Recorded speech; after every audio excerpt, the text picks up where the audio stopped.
The book of Daniel recounts the story of Daniel and his friends, who remained faithful to God during the Babylonian exile, in a foreign land dominated by pagan empires like Babylon and Persia. Daniel demonstrated unwavering faith and testified to God's sovereignty. Through his wisdom and ability to interpret dreams, Daniel's prophecies connect with other parts of the Bible, and have seen fulfillment in the New Testament.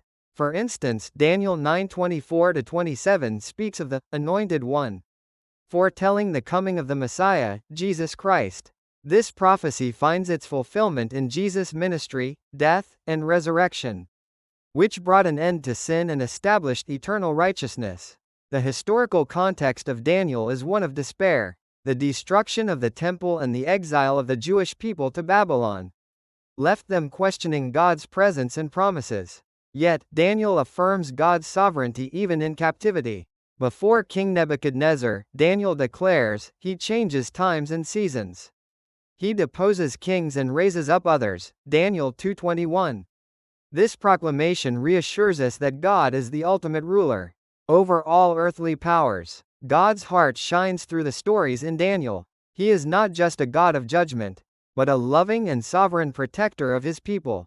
The rescue of Daniel from the lion's den illustrates God's faithfulness and care for those who trust him. Even pagan kings were compelled to recognize the greatness of the God of Israel.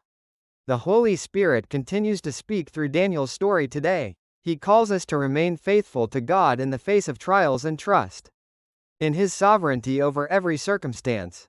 Even when life feels chaotic, we can be confident that God is working out his plan for our ultimate good.